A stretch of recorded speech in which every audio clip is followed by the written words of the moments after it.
नमस्कार दोस्तों। आज अपन चर्चा करने वाले हैं सीएल हल के प्रबलन के सिद्धांत के बारे में। अब मित्रों, ये प्रबलन का सिद्धांत होता क्या है? प्रबलन का सिद्धांत होता क्या है मित्रों? मनुष्य उस काम को या पशु उस काम को जल्दी सीख जाता है जिसके द्वारा उसकी आवश्यकता की पूर्ति होती है।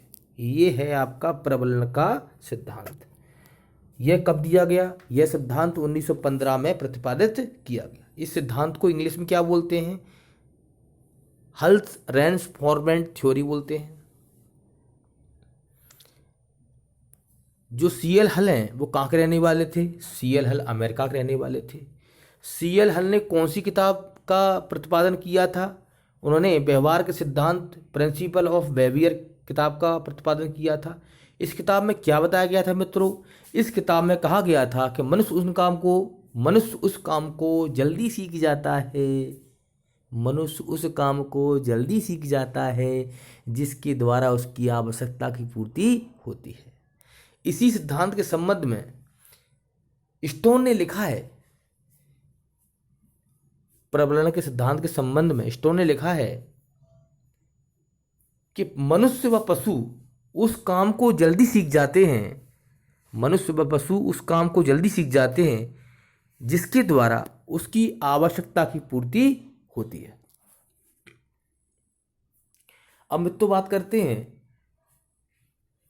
पुनर्बलन देने के आधार पर कितने प्रकार का होता है। अब मित्रों पहली बात तो ये कि भाई पुनर्बलन होता क्या है। तो चर्चा करते हैं कि पुनर्बलन जो है एक तरह का लालच है।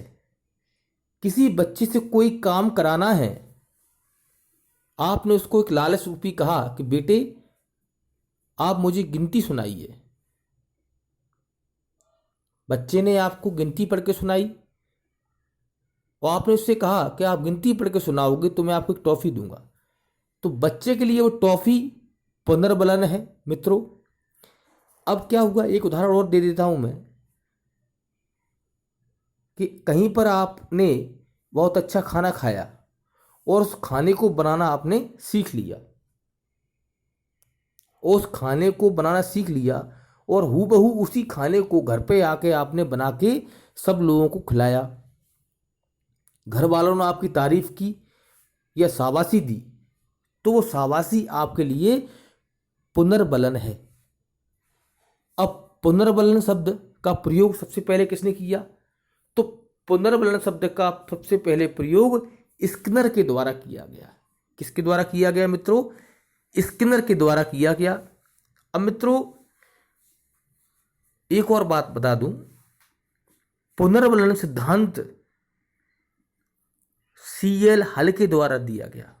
पुनर्बलन सिद्धांत सीएल हल के द्वारा दिया गया और इस शब्द का पहली बार प्रयोग स्किनर के द्वारा किया गया। मित्रों पुनर्बलन देने के आधार पर दो प्रकार का होता है, सतत पुनर्बलन और असत पुनर्बलन। सतत पुनर्बलन क्या होता है मित्रों? किसी के द्वारा आपको शाबाशी दी जाती है। अपन कहते हैं किसी ने खाना बनाना सीख लिया और वो खाना आपको घर पे आके खिलाया और आपने उसको शाबाशी दी, तो वो क्या होगा? उस व्यक्ति के लिए वह है शाबाशी सतत पुनर्बलन का कार्य करेगी। अब बात करते हैं असत पुनर्बलन। कोई व्यक्ति कहीं काम करने जाता है, वो उसको तनख्वाह मिलती है, वह तनख्वाह उसके लिए असत पुनर्बलन है।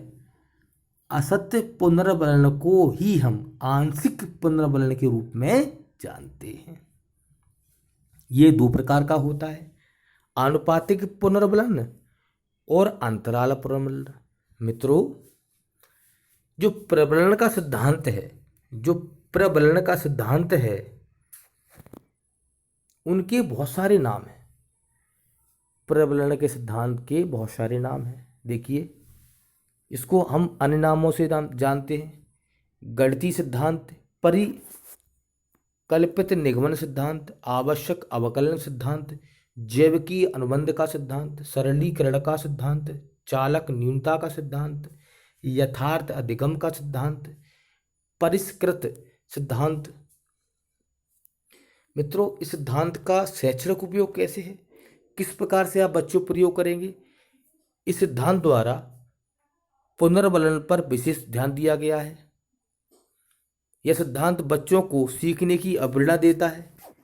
यह सिद्धांत उच्च स्तर की शिक्षा के लिए अधिक उपयोगी है ना। किसी व्यक्ति को आप अगर मोटिवेट करना चाहते तो सिद्धांत अच्छा काम करेगा, या हाई लेवल की जो पढ़ाई होती है उसके लिए बहुत अच्छा काम करता है सिद्धांत ये।